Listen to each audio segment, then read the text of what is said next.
I'd like to welcome everyone here this afternoon. My name is Dr. Philip Phillips, and I'm the Associate Dean of the University Honors College.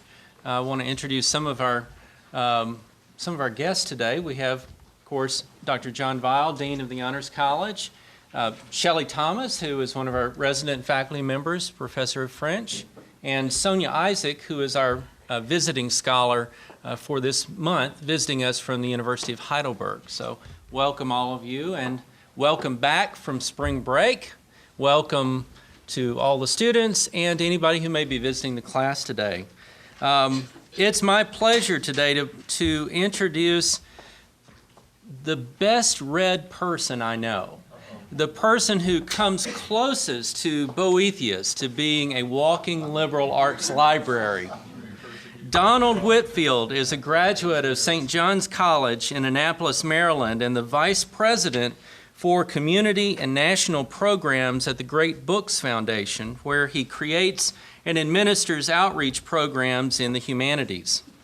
Over the years, he's edited more than 20 anthologies for the foundation in support of reading groups throughout the country, including our very own Great Books in Middle Tennessee Prisons program, which has been in operation now for over 8 years. And for those of you unfamiliar with the Great Books in Middle Tennessee Prisons program, we offer 10-week non-credit college level courses at 2 or 3 correctional facilities each spring semester. And the people who facilitate those programs are faculty members from MTSU.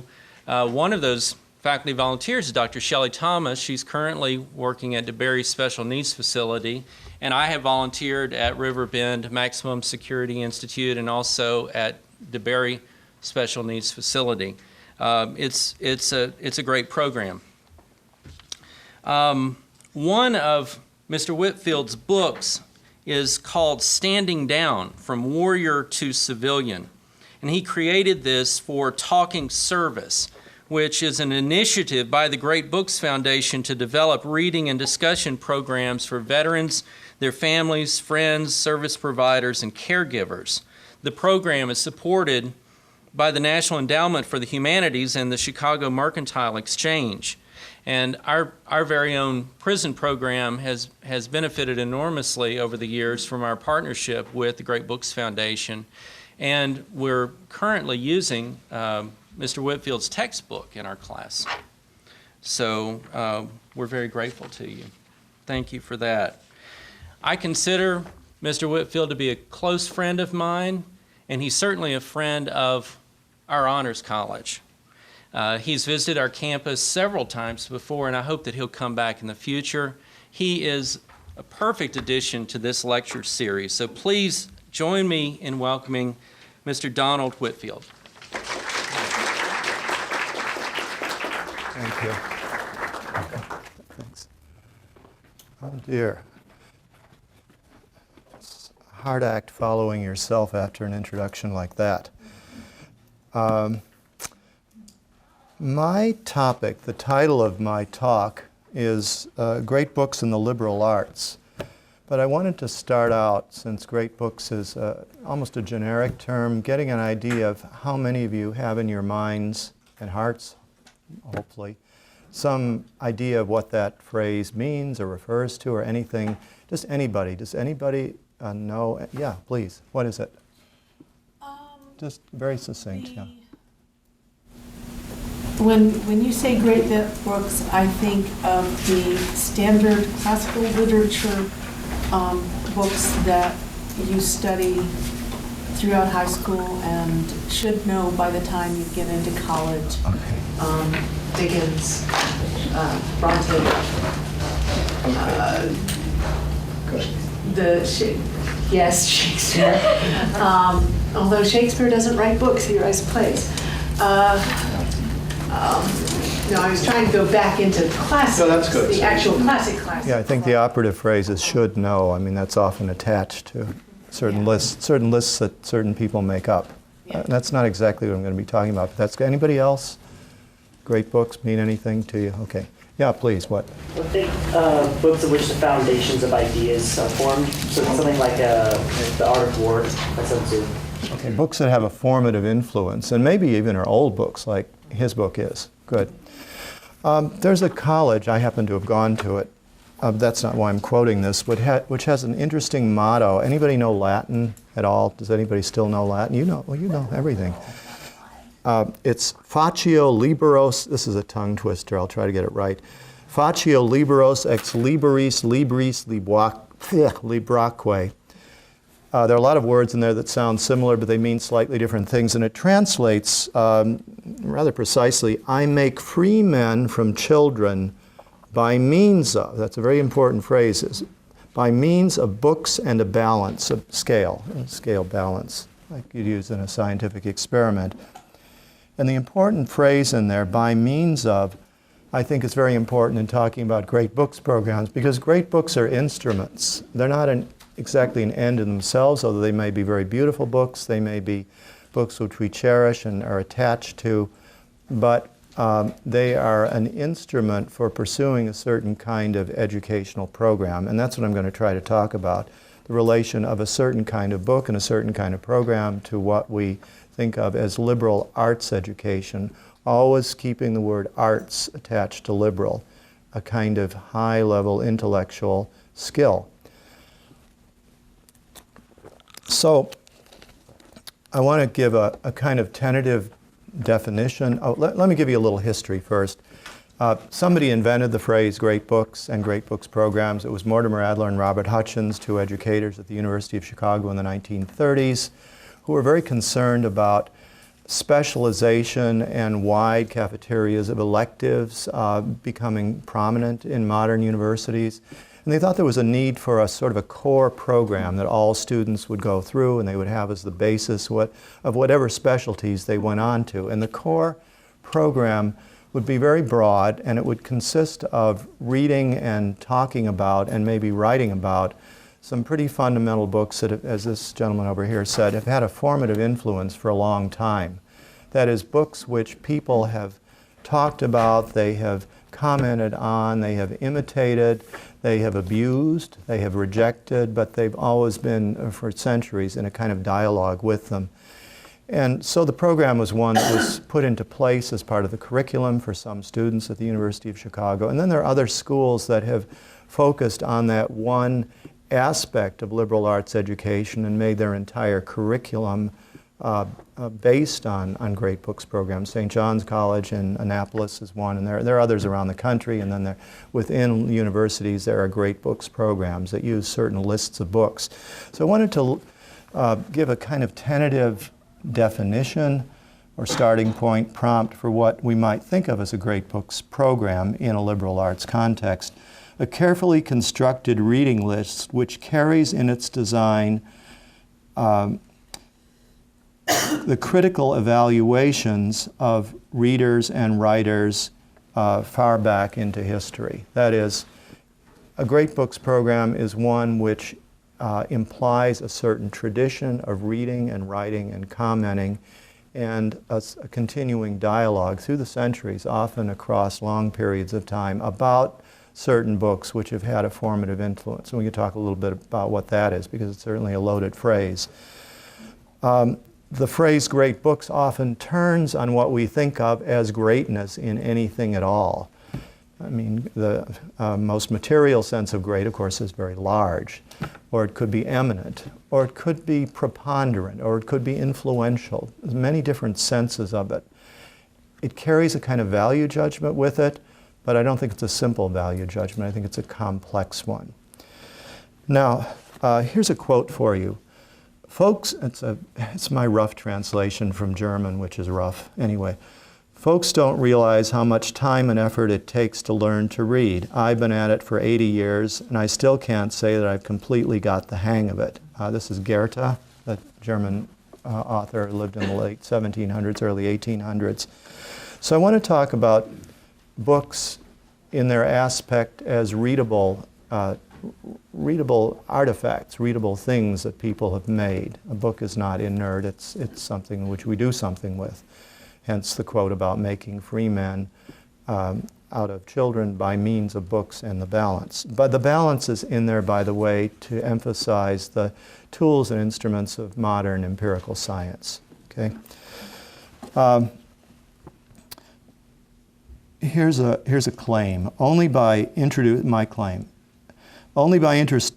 introducing students to courses with long-standing traditions that reach back into the history of reading, a history that coincides with the personal history of no one student or group of students, can we prepare ourselves to think critically about our own formation and reading both in our educational institution and out of it, and as afterwards, continuing through life. And the reason that I want to put it in those terms is that the history of reading is also a history. It's a personal history. We recapitulate the whole history of reading through the centuries, but we discover the books for ourselves. We're sort of the growth tip of that tradition that's been going on for a long time, and by entering in as readers and commenters on a long tradition, then we become part of it, and we potentially can contribute to it in some way, maybe as writers, maybe as scientists, maybe as any number of activities in the world. A few examples from authors you might be aware of. Plato and Aeschylus and Virgil all read Homer, who preceded him, and they took Homer. Plato critiqued Homer. Homer was held up as kind of the Bible of ancient Greece. He was the place people looked for guidance on how to behave with each other in society, how to do things in an equitable way. And he critiqued it. He tore it to shreds and put something else in its place, but it was all in response. Aeschylus took some of the myths in Homer and he made plays out of them, plays that would move the sentiments and also the civic sentiments, not only the emotional sentiments of the Athenians, to go from a form of justice in which individuals would exact justice to civil courts, in which justice would be codified and would be impersonal. He took a myth out of Homer and he made it into a kind of story that justified a certain kind of justice. And Virgil, who took the Homeric epics whole and recast them in a way that would support the values of his time and place, which was centuries later. I brought 3 books here. Often when we talk about great books, we think of a shelf of books. You know, you've seen Franklin Mint books. They're bound in something, leather maybe, and they have gilt edges and so forth. But that's exactly the sense in which I don't want to talk about great books. These just happen to come from a very pretty set that's up in your library called Great Books of the Western World. And the reason I brought these 3 is that one of them is Euclid's Elements of Geometry, an ancient book. It's from ancient Greece. And if you can see this, it's a little hard to see. There's a parallelogram here with a diagonal through it. Okay, you can see that. All right, and this is a textbook of deductive mathematics, from definitions to propositions and proofs. And then centuries later, in the 17th century, Isaac Newton, when he was formulating his laws of motion, which many of you are familiar with from physics courses, but you probably haven't read Newton himself, he did it all in geometric terms. You've heard that he invented the calculus. He did, but his book is done in terms of Euclidean geometry. And there's that same diagram again, centuries later. He read his Euclid well, and it helped him organize his thought when he was talking about vectors and forces. And then, this one unfortunately doesn't have pictures in it, but it's Einstein, his very basic book on special relativity. And I won't read it to you because I have other things I want to read to you. But the whole beginning of the book talks about how he went back to Euclid and he reevaluated the way in which time and space mainly was cast in Euclidean terms. And when he went to the bedrock and started redefining how time and space are measured in physics, he was extrapolating from Euclid and coming up with a different way of thinking about it. But he went back to very, very fundamental things and became a commentator on them. Great books are not individual books. They are a program, and the program is a kind of ongoing conversation that we can enter into. And I want to read you quickly, because I understand I don't have a lot of time, and we'll have some time for questions, part of a paper that I wrote, which is about liberal education, the great books. And I'm going to go through it rather rapidly, because I want you to get these different criteria for what is often meant by a great book and how it fits into an educational program. And I think you'll see that some of the components of your own education are folded into this in some ways. So here we go. A book can be a great book if it has the intrinsic and extrinsic properties as follows. 1, the number of readers of the book. 2, the number of possible, alternative, complete, independent, and consistent interpretations of the book. 3, the book contains the statements of ultimate questions. 4, the book is a product of the fine arts. 5, the book is a product of the liberal arts. And 6, the book is a product of the useful arts. And then 1 intrinsic quality to great books programs, the connection with other great books. The first criterion allows an empirical investigation and estimate. Obviously, such investigation is not limited to contemporary readers, nor, as a matter of fact, to readers of any particular period. Remember, the first criterion was the number of readers. If it did, it would be subject to application to the popular bestseller and would rule out the great books that have fallen stillborn from the press. It does rule out those great books that have been lost by oversight or by such historical accidents as the burning of the Library of Alexandria in Alexandria, Egypt, when most of the books of the ancient world were lost in one fell swoop. Thank you, Mark Antony. Both these are ruled out on the account of unavailability also. The criterion has several serious dangers if applied alone. We cannot always make count of the readers or even a sound estimate. In doubtful cases, such books should be checked by indirect means as mention in or obvious influence on other great books. Other dangers of this kind may be corrected or avoided if the underlying principle of the criterion is known. The principle runs back to the nature of symbols, particularly the fact that they live and move in human minds or by their symbolic connection with the symbols of imagination and thought. Symbols are like the molecules of a gas. For them to live is to move, and the mass of symbols in a great book has elasticity and expansiveness, like a gas under pressure. Minds are the space of symbols, and a genuine great book, like a genuine gas, penetrates and permeates its ethereal medium. Therefore, its presence in many minds over a long period of time is evidence of its genuineness and native power. The next criterion, the number of possible interpretations, is derived indirectly from a feature in the structure of a tradition, which I've not yet mentioned. The parts of tradition echo each other not only in time but on various levels. It is a Marxist commonplace that ideas and customs echo the fundamental industrial techniques, that academic thought, religious practices, mythology, and literature are determined by a class structure which is in turn determined by the way people earn their living. The Marxists are not always successful in showing the causal series which would make unique determination possible. Actually, they are relying on analogy and symbolic correlation in making their generalizations, which is moreover fundamentally sound even on the pattern of the arts. It is also a commonplace of modern literary criticism that literature is a good medium for getting evidence on a social and economic structure.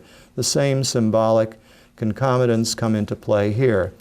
The history of the fine arts shows similar influences, but the tables can be turned on these critics of literature and the arts. It can be shown that a great book has continuously influenced several periods of social and economic history, and also the private lives and manners and even occupations of quite different people.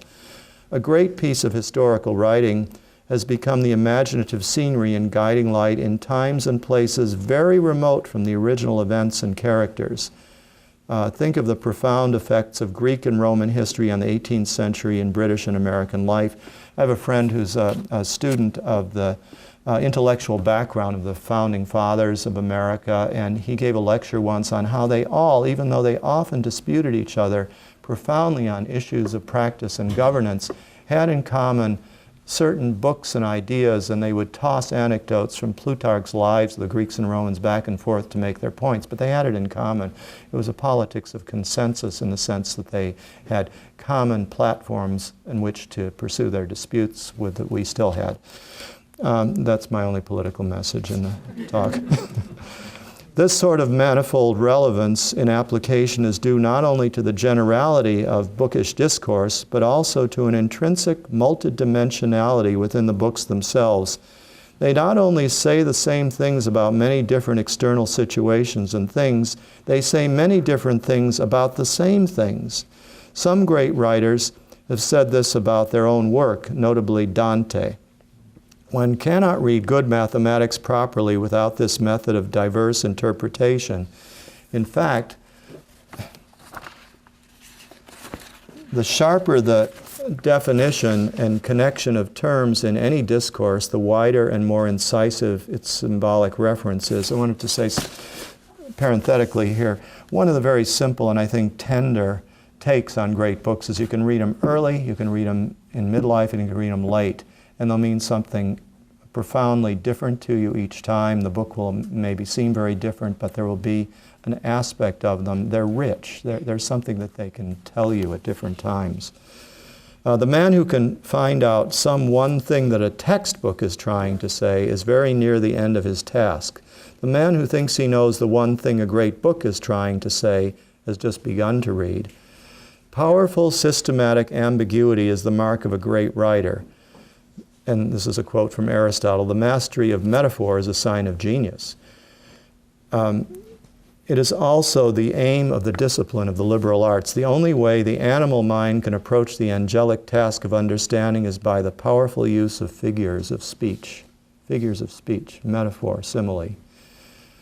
The third criterion is related to the second. There are great unanswerable questions in our tradition. They are noted by philosophers, and their formulation is attempted by successive generations of practical wise men. They occur in technical discourse, but they are also met in the most commonplace materials of thought and practice.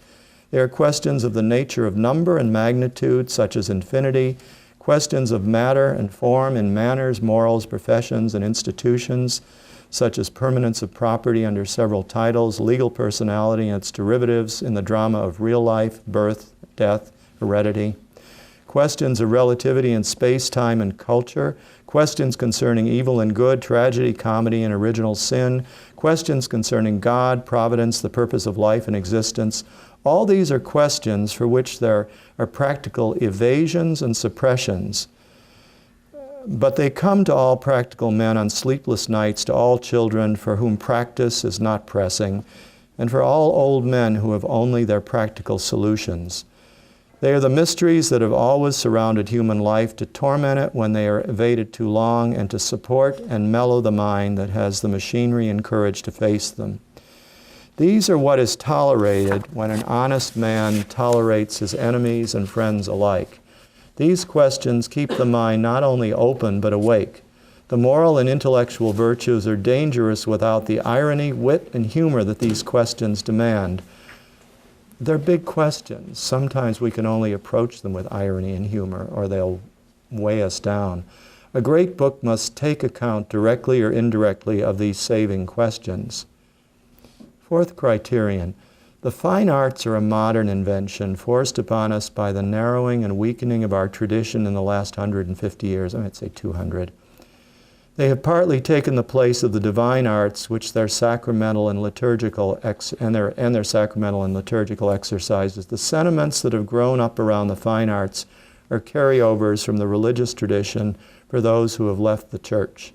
On another side, they have taken the place of the useful arts for those whose hands and bodies have not had the discipline that comes from honest work.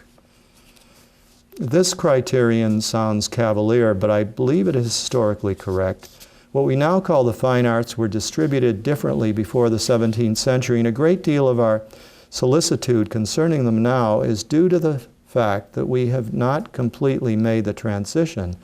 The kind of perception that we praise in the fine arts, both for the creator and the appreciator, was praised by Plato in connection with the intuitive vision of the ideas, by the medieval critic in connection with the beatific vision. Neither of them was denying the fainter copies of this vision in the natural and artificial world.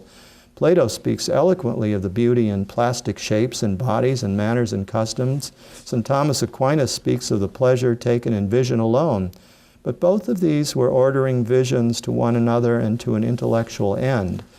When we say that a great book must be a work of fine art, we are speaking in the older language and using it to point out a definite educational merit that resides in the great books by virtue of their superficial, immediately perceived elegance and effulgence of form.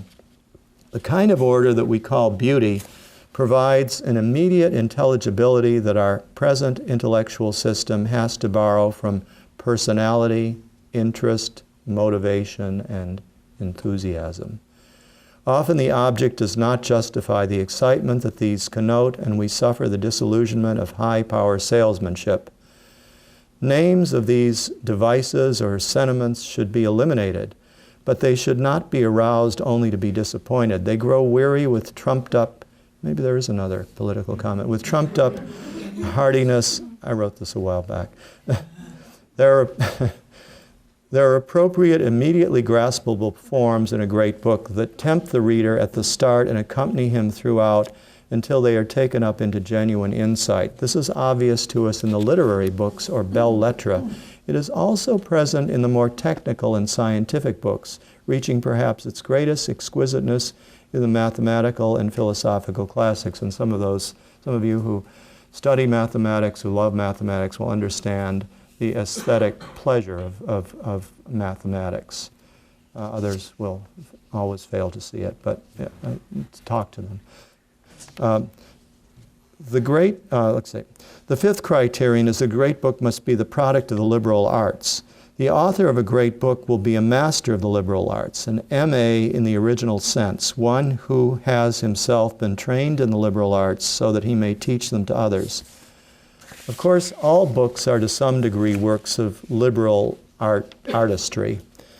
They are the result of the arrangement of linguistic symbols in a significant order, and they even bear the marks of a mathematical ordering in the numbering of pages and the ordering of letters and lines and columns. In that sense, all books are works of grammar and arithmetic and geometry. All books look to an audience whose emotions, imaginations, and wills are to be moved. All books look to nature and human experience for the sake of order and measure. They therefore are works of rhetoric and music. You heard earlier from Dr. Phillips about the 7 liberal arts and the way in which the author Boethius ordered what is referred to as the quadrivium: arithmetic, music, geometry, and astronomy. And then there's the trivium, not trivial, but it's where the word comes from: grammar, rhetoric, and logic, the arts of speech and expression. Okay.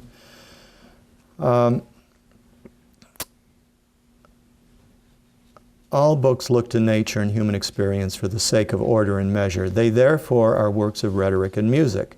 They may even be written primarily as program and propaganda for action, as in the case of the Communist Manifesto, a roadmap, or an engineer's blueprint. These are highly technical pieces of rhetoric. All books, to some extent, adumbrate ideas and describe classes of concrete things in general terms. This is true in journalistic books and novels, as well as of works in science and philosophy. They therefore are rated as works of logic and astronomy in the ancient sense of these names. But most books fall far short of greatness in most liberal arts aspects. They show flaws in workmanship in the art to which they are most relevant: bad grammar and style, bad logic and gross inconsistency, weak imagination and lack of circumspection. These are the marks of human frailty that document the history of the liberal arts. Bad definition and loose use of terms, inaccuracy of description, and unwarranted generalization are on the obverse side of every milestone in the progress of science. Even the great books show stretches of patchwork and repair. Homer occasionally nods. Perhaps textbooks throughout the history of education would make a complete record of failure in the liberal arts. Sorry. The great books must bear the marks of a master who has written in the freedom and ease that comes from understanding, in the sincerity that comes from knowledge of what he is talking about, and in that critical humility that comes from actual discovery of the truth of things and of men. The master must know first of all the ends for which the liberal arts are practiced, understanding and wisdom. But this is not enough. He must not allow the vision of the light to blur his vision of things and confuse the means by which his truth is conveyed, generalized, and demonstrated. He must not be pedantic, romantic, and dogmatic in his attempt to communicate and persuade beyond his human powers. On the other hand, he must have disciplined these powers to the point where he can know what can and what cannot be said truly and effectively. This involves not only discipline, practice, and restraint, but also a knowledge of the means of discourse, the distinctions in levels of exposition, and the routes by which points are approached and captured. Only such knowledge will save him from the vices of sophistry and special pleading, no matter how pure his motives. Sincerity and substantial seriousness demand cleverness as well as good intentions. The great books must bear in their structures and patterns earnests of the intellectual virtues. We can know and trust these virtues from internal evidence. But there is a serious warning qualification that must be lodged against the naive use of the formula that great books are products of the liberal arts. Strictly speaking, books are the byproducts of the liberal arts. These arts are practiced in order to understand, and their ends are understanding in human minds. Books themselves are direct products of the useful arts. And although the useful arts depend upon knowledge and skill, their products are often dead. Great books, although published and republished almost continually, have been dead in many libraries and many periods of history. It must be added that they have been dead even in the hands of many of their teachers and students. Like Greek and Latin grammar, they have been killed by those who love them, by those who bind them in fine covers, and by those who have used them, but not for their proper ends. So although great books are eminently useful both in origin and in liberal arts destination, the sixth criterion, that they are product of the useful arts, must be taken as a warning, qualifying their recommendation and emphasizing their intellectual rather than their decorative, honorific, and monetary values. The exploitation of their intellectual values must be done by the liberal artist, who must add technical skill and discipline to his reverence and appropriation of a masterpiece. So what I'm getting at here is that what that quote in Latin said at the beginning, the books are tools, they're instruments, they're means for an end. We may cherish them, we may love them. There are many that I love and cherish and would never part with, but they're to be used. So much for what might be called the intrinsic criteria of a classic. The seventh criterion, the last criterion, is another matter. Just as the single letters of the alphabet do not explain the meaning of a word to which they may belong, so the single books added atomically do not become carriers of a tradition. Reading a single classic is often dull business. In fact, it is often an impossibility. There are few people with present scientific education who can read Newton's Principia Mathematica and Kant's Critique of Reason, pure reason. Professional educators argue that the great books are too dull and too difficult to be effective in education. They should consider the letters of the alphabet in the making of words, or words in the dictionary, and the making of sentences. It is a fact that the great books were written one after another, that the reading of a previous one often made possible the writing of a latter one. It is true that the reading of many previous ones often made the writing of a later one inevitable. More chronology here begins to demonstrate intellectual history and incidentally to suggest the relevant principle of pedagogy for the great books in the liberal arts. That is, a program in which the books are read in a chronological order because they speak to each other. And sometimes it's quite explicit and sometimes it's more subtle. And then there's the vexed question, which we can talk about who makes up these lists, who discovers the books. It is often said now that one must know the natural, social, political, economic, and religious background of a writer or the technical specialties of his predecessors if one is to understand and appreciate his book. This often means the reading of several bad books in order to understand a good one. This is for Sophia. I just added this, Sophia, where are you? There. Several recent works of thorough research have been excellently done on single writers such as Coleridge by reading all the books, both good and bad, that they read. The a fortiori argument would seem valid. In order to understand any great book, it would seem wise to read all the great books that have gone into its making. As a matter of experience in the reading of the great books, and bad books as well, the best commentaries, introductions, handbooks, and purveyors of backgrounds for a great book are other great books. The best way to get facility and depth of interpretation in any one book is to read others before and after it.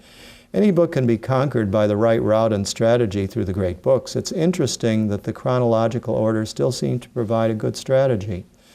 The conclusion from this is that a great book is to be defined not merely by internal merit, that is the first 6 criteria, but also by its external relations. These external relations may include the historically genetic order, but they go beyond that. There are influences that the historian, even the intellectual historian, does not catch. Some of these amount to recognition of identities and diverse patterns. The juxtaposition of Sophocles and Freud, that is Oedipus Rex and Freud writing about what he calls the Oedipus complex, had a classical education in a German gymnasium. Many of these connections are matters of academic familiarity. For instance, Hegel's influence on Marx. That was close. They were almost contemporaries. Euclid's influences on Newton, Aristotle's influence on St. Thomas, and of course the whole stream of canonical scriptures. The New Testament's influence on Leo Tolstoy. But even these cliches gain depth when the books are read together or in order. Each new book revises and redefines previous books, and the individuality of each book becomes sharper and more vivid as the reading recapitulates the process by which innovation deepens and expands the tradition. I think there's an old saying in biology, ontology recapitulates phylogeny, for those of you who are biology majors. The growth of the individual recapitulates the growth of the phylum or the sequence of events over long periods of time. Embryos have fish gills at a certain stage. It's that kind of thing. The case of Newton's Principia is a good illustration. The Principia is a closed book for most physicists. This is because few modern scientists are trained in Euclid's Elements beyond the second book. Newton cast his exposition in the style of Greek geometry and the algebra of ratios and proportions, a style which has been displaced by the calculus. Newton is not difficult reading for one familiar with the old style. Einstein's relativity and non-Euclidean geometry have thrown forgotten 16th and 17th century science into high focus. A thorough understanding of the latest scientific issues requires an understanding of so-called classical mechanics. Newton is now being understood in more profound ways than ever before on account of the mathematics and physics of the last 100 years. The inference from this to intellectual history and to educational aims and methods is obvious. And there's another whole discussion of the place of scientific classics in great books programs, because many of them are conceptually wrong in the sense that their claims have been displaced by further discoveries, as it were. On the other hand, they often give us a profound understanding of how science proceeds. And it's not just a historical movement. It's a matter of seeing how certain problems that were in the air were received by a scientist at a certain time and place, and what the scientist did with them. Maybe much more important than factual information that may be incorrect in an older scientific work. I'd like to wind this up quickly. I think I'm about at my limit, or close. By just reading one more thing. Well, no, I'll just extemporize here. The point of all this is that great books in liberal arts programs are a kind of a discipline to read in a certain way, to read books which have influenced each other, and by doing so learn a lot about how writers influence each other and how we can read them in subtle, interconnected ways so that we understand a whole tradition of thinking. Now, I haven't said anything about Eastern classics. You mentioned The Art of War earlier, and that would be, in a way, another topic. Great Books programs often come under names which I find a little bit obnoxious, but it's the way in which the programs have been cast. Great Books of the Western World. Well, as a matter of fact, many of the books that are in these Great Books programs have been highly influential. Are they all palatable? Are they all books that we would want to live by? No, not necessarily at all. Some of them, to some people, will be quite repugnant, but they're highly influential. And they raised questions, often and formulated questions, for the first time in a way which was so powerful that we can only respond powerfully to them if we think carefully about them. So that's especially true in older scientific works. They're often the first formulation of ideas which have become embedded and buried almost in the state of the art, the state of current knowledge. But going back to the origins is sometimes very instructive in seeing what the fundamentals were. That's exactly what Einstein did when he started thinking very simply but very radically, in the sense of radix, or root, about how time and space are measured in science.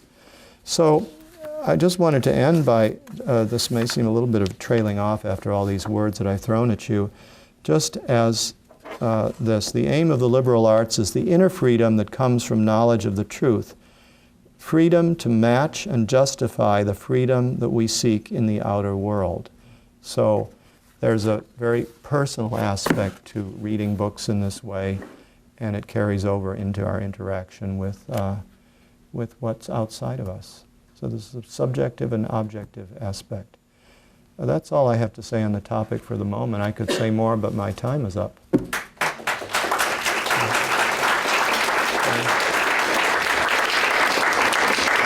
Thank you very much for your presentation, and we do have time for questions, so please, any questions or comments you may have. Or if you'd like to just discuss something, yeah, please. From some of the things that you were saying, it kind of sounds like you're a romanticist. Am I right in that? I don't know. It depends on what you mean by that. Okay, well, let me be more specific. Which era of literature would you say has influenced your defining of great books the most? Now, when you say literature, do you mean any kind of writing? You don't mean literary works per se? Literary works. You mean like novels and poetry and so forth? Oh, what period or what authors? Either one. Either one? Montaigne, the 16th century essayist who he invented the idea of an essay, which was a kind of trying out of ideas to see where they would go. He wrote long, rambling essays to investigate whatever came to mind and follow the argument where it led. And the other would be Plato. Because I think the Platonic dialogues have influenced me the most, because they have taught me how to put myself into a written text as one of the participants, because they're all written, for those of you who haven't read them, I hope many of you have, they're dramas in a way. They all have characters enunciating various points of view, almost like a play. They're an intellectual play of ideas, but they always leave a gap for the reader to step in and say, but how about? So I think that probably. I don't know. Why did you? It's an interesting question. No, I was curious about your labeling of romantic. I don't know, just some of the things that you were saying, your mention of nature and how great books supposedly enlighten us more of just human connection. Yeah, I can't remember. Yeah, whenever I used nature, I used it, and I didn't really expand on it in this piece of writing. I was using it in the sense of the natural world. Physics used to be called, for instance, natural philosophy. It was in that sense. That is, the aspect of the liberal arts that lets us investigate the natural world. It was more like that, rather than the romantic sense of the natural world as being sort of a repository of some transcendent values that we can. I like sunsets and mountains too, but I do, but that's not what I had in mind here. I mean, the measurable world in some ways. Yeah. Other questions? One? Comments? Uh-oh. Yeah, thank you. I was just thinking about your analysis of intrinsic and extrinsic value. And some books that we would say are great works of literature, like Tom Sawyer, have political kind of discuss a political worldview that in hindsight we would have a lot of commentary about. So, Yeah. and others like, of course, Mein Kampf just came out of copyright recently, so that's been in the news. So, in terms of value, what do you mean by value? Because some of those values might be different today. Yeah, well, that's why I was careful to distinguish the intrinsic from the one intrinsic value, which had to do with the interrelation of books and how they richly comment on each other, from the extrinsic qualities, how well they're written, how much they exemplify the mastery of certain means of expression. I don't think Mein Kampf would ever fall into that. I've read it and it's unreadable. I mean, it's so poorly written, just on the level of grammar, rhetoric, and logic. But you raise a good question, and this goes back to my challenge to myself. It's an ongoing challenge, and to you too, to think about what we mean when we say a book is great. Mein Kampf is certainly an influential book, and in that sense it has a kind of large stature in the world. But does it have the kind of richness or ambiguity or many-sidedness of meaning that connects it well with other threads of intellectual tradition? I don't know that it does. Tom Sawyer, or maybe did you mean Tom Sawyer or Huckleberry Finn? No, I didn't. I think you meant yeah, it's the one that's always getting banned. Yeah. It challenges us probably to rethink our own values. Aristotle has a long argument that some men and women are naturally born slavish. That's just their temperament. They're slavish. They should wait on other people, and others are not. We find, in living in a liberal democracy, we find that a repugnant idea, but it's one that has been profoundly influential, and I think we have to confront it. I would go to John Stuart Mill's essay on liberty, in which he challenges us by saying the way to examine and perhaps bolster up our own prejudices is to confront the strongest counterposition, one that is really well put and has some subtlety of argument behind it, and learn to, we may be won over by it, there's always that possibility, but we may also strengthen our own unexamined but strongly held opinion about it. I don't know if that gets anywhere near what you were asking. You were asking about the question of value. Mm-hmm. Are you asking about how a book would rate being in a curriculum of great books, something like that? Because you have to make a choice. Time is finite. Well, yeah, I mean, in terms of teaching and the education, I guess, how would you define value in that sense? I'm trying to think of another good example of a book that, and you mentioned with sciences, like The Origin of Species, certainly, there's a lot more biology that's been done since then, but it's still useful to go back and read books that today, on further reflection, is it just a historical value to go back and look at those books? No, it is. How further would you define? No, I would go I'd go much farther than that. One of the books that Dr. Phillips mentioned that among the many that I put together, was a book of readings in physics through the ages, starting with Aristotle, and I think the last selection was Stephen Hawking, maybe. And the title of the book was "What's the Matter? Readings in Physics," as a question. When my co-editors were wondering why I wasn't finishing it, they'd say, "What's the matter?" This became a ridiculous joke.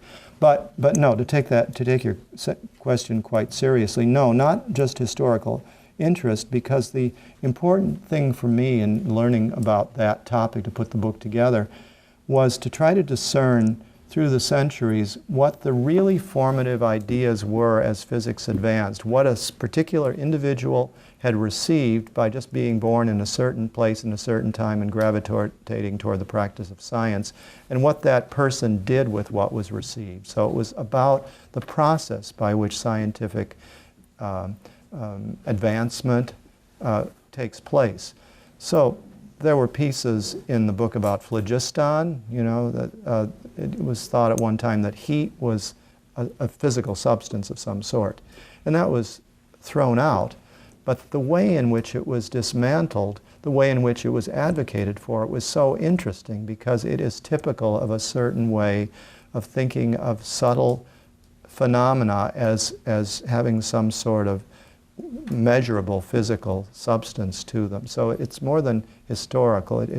It's getting at questions that are perennial, although they may be cast in terms. You know, sometimes it's valuable to look at something which is very distant and a little remote and unusual because there are perennial questions there that we can discern that are still with us now, but the terms prompt us to think carefully because it's a little strange.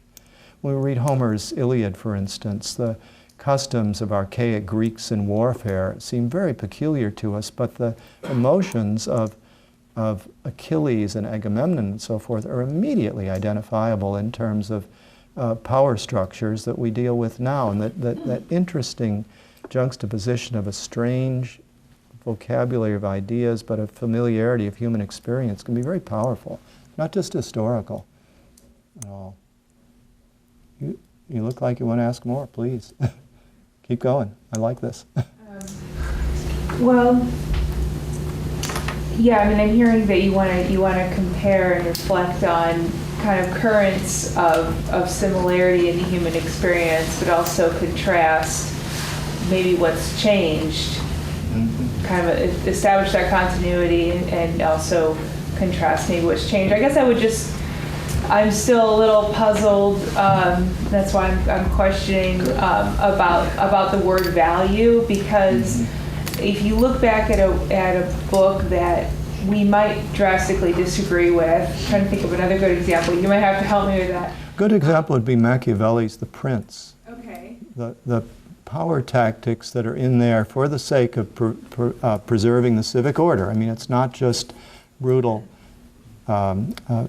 The brutal exercise of power for an individual's good, but it's brutal means to justify the end of civic amity of some sort is not a pretty picture, but it's certainly one of the most cogent arguments for it. Many people find that book repugnant.